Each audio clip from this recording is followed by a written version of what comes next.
Gold medal वाली बहू। सपना के पिता एक गरीब किसान थे। माँ पिता खेत में काम करते तो पीछे से सपना गांव के बच्चों के साथ हॉकी खेलती। एक दिन शाम को सारा दिन खेलती रहती है, ये नहीं कि छोटे भाई को संभाले। माँ पता है, मैंने आज हॉकी में पास के गांव के लड़कों की टीम को हरा दिया। अरे वाह वाह मेरी बेटी, शाबाश। ये ले कर रुपया, जा जाकर टॉफी खा ले। सपना खुशी से पिता के गले लग जाती है और बाहर चली जाती है। अरे तुम इसको बिगाड़ रहे हो, मैं ना इसकी शादी ही करा दूंगी। ऐसा कैसे शादी करा देगी? हाँ, अभी तो उम्र खेलने की है। माँ बड़बड़ करती वहाँ से निकल जाती है। लेकिन शाम को उन लोगों के घर कुछ लोग आते हैं। अरे राम सुखिया, जरा ये तो बतलाओ, सपना के बारे में क्या सोचा है? अरे क्या सोचना है मास्टर जी, पढ़ रही है, जितना पढ़ सकते हैं पढ़े, फिर शादी करवा देंगे, कोई अच्छा सा गांव का ही लड़का देख लेंगे। अरे तुम तो उसके पिता हो, तुमको कुछ नहीं पता? माँ घबरा जाती है। अरे का मास्टर जी, का पता नहीं, का हो गया? हम तो इनसे पहले ही बोल रहे थे कि लड़की की जात है, संभाल लो। अरे भाभी जी, आप भी ना कभी अच्छा भी सोच लिया करो। अरे सपना क्या खेलती है हॉकी, बड़े से बड़े आदमी भी नहीं जीत पाते हैं उससे। कल गांव में एक टीम आ रही है, लड़कियों की हॉकी खेलने उसे भेज देना, वहाँ शायद कुछ बात बन जाए। अरे ना ना मास्टर जी, कोई खेल वेल नहीं करवाना हम लोगों को, वो भी शहर के लोगों के साथ तो बिल्कुल भी ना।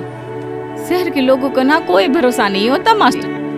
अरे कैसी बात कर रही हो सपना की माँ, बुरा आदमी तो हर जगह मिल जाएगा, उसके लिए शहर का और गांव का। हाँ हाँ मास्टर जी, हम लोग तैयार हैं, कल आ जाएगी सपना वक्त से।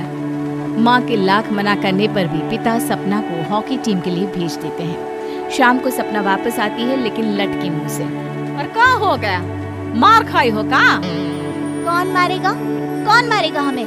कोई मार वार खाकर नहीं आए। अरे फिर शकल पर 12 क्यों बजे हैं, बताओगी?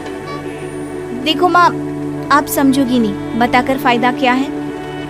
अरे बिटिया रानी, हम तो समझेंगे ना, हमें ही बता दे। सपना पापा के गले लग जाती है। पापा, मैं ना सिलेक्ट हो गई हूँ भारत की हॉकी टीम में खेलने के लिए। अरे वाह, ये तो बहुत ही खुशी की बात है मेरे बच्चे।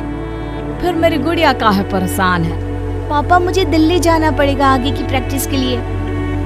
माँ जो सारी बात सुन रही होती है, जोर से चिल्लाती है। एक पैसा नहीं है मेरे पास, समझे? कुछ नहीं दूंगी। शादी के लिए लड़का फाइनल भी कर दिया है, कल्ले का बेटा, वो शादी कर लेगा तुमसे। सपना पिता की ओर देखती है।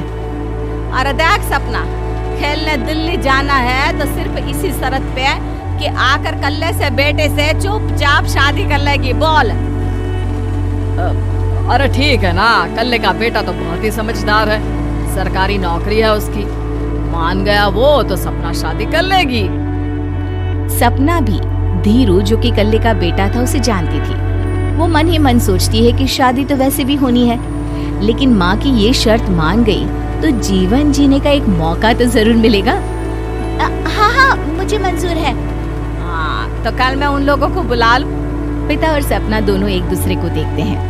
अब माँ ठीक है ना, बुलाने की क्या जरूरत है, वो लोग पसंद कर रहे हैं ना मुझे, वही ठीक है। बस आप तो मेरा दिल्ली का बैग पैक कर दो। सपना दिल्ली जाती है, दिल्ली टीम के लिए खेलने के लिए। सपना खूब अच्छा खेलती है और गोल्ड मेडल जीत कर आती है। जब वो गांव आती है तो उसका जोरदार स्वागत होता है, हर कोई सपना सपना चिल्ला रहा होता है। और सपना के पापा, तुम्हारी बेटी ने तो गांव का नाम रोशन कर दिया है। गांव की तरफ से तुम लोगों को गांव में पक्का मकान और सपना को परिषद में पक्की नौकरी देने के लिए हम तैयार हैं। अरे वाह वाह, पक्का मकान, ये तो बहुत अच्छी बात है, लेकिन सपना की नौकरी नहीं चाहिए हमें। हाँ, कैसी बात कर रही हो सपना की माँ? लड़की की नौकरी रहेगी तो अपने पैरों पर खड़ी रहेगी, किसी के आगे झुकने की जरूरत ना पड़ेगी। अरे चुप रहो, हम तो नौकरी ना करते हैं, पर मजाल है कि किसी के आगे झुके हो। ना ना, हमारी बेटी नौकरी नहीं करेगी।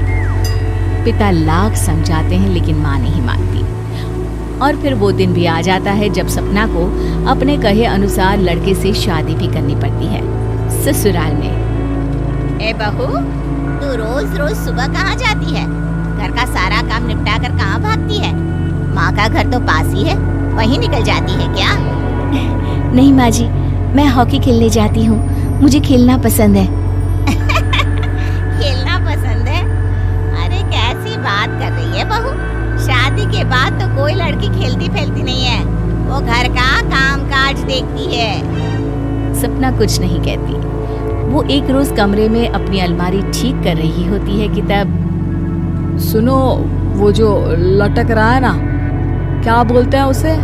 मेडल। सपना पति की बात सुनकर खुश हो जाती है, उनके पास जाती है। मैं सोच ही रही थी कि तुमने कभी पूछा क्यों नहीं। ये मेडल है, मैंने जीता है। पता है, हॉकी में बड़ा मैदान, बहुत से लोग, 2 टीम और फिर शुरू होता है जुनून। पता है, लगता है जैसे बस जिंदगी यही है, खेलते रहो, भागते रहो, दौड़ते रहो और लक्ष्य को पालो। सुनो ना, मैं ना भारतीय टीम के लिए खेलना चाहती हूँ। माँ, यहाँ तो आ जरा। सपना हैरान हो जाती है कि ये क्या हो गया, पति अचानक से माँ को क्यों बुला रहा है। हाँ बेटा, क्या हो गया? काहे गला फाड़ रहे हो? माँ, ये सपना क्या कह रही है? अरे बीवी तो बोलती ही रहती है बेटा, लेकिन क्या हो गया, चिल्ला क्यों रहे हो? ऐसा क्या बोल दिया इसने? माँ ये बोल रही है कि इसको खेलना है भारतीय टीम के लिए। सपना डर जाती है। नहीं माँ जी, मैंने कहा कि मैं चाहती हूँ कि वो मैं बोला था ना, शादी के बाद कोई खेलता नहीं, घर का काम काज देखता है, लेकिन फिर भी। नहीं माँ जी, ठीक है, मैं घर का काम देखूंगी, कल से मैं खेलने भी नहीं जाऊंगी, माफ कर दीजिए। सपना पति की तरफ देखती है जो माँ की तरफ देख रहा होता है। उसे गुस्सा तो आता है, लेकिन करती भी तो क्या, सास के सामने कैसे पति की क्लास लगाती। अरे बेटा, अब क्यों घूरे जा रहे हो बहू को?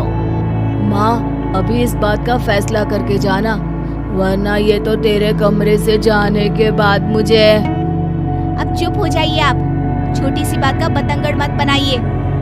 छोटी सी बात?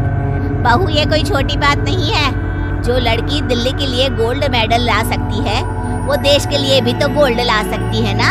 लोगों को किसी चीज की कमी नहीं है बहू। घर का काम तो कोई भी कर लेगा, लेकिन देश का नाम रोशन करने के लिए सपना चाहिए।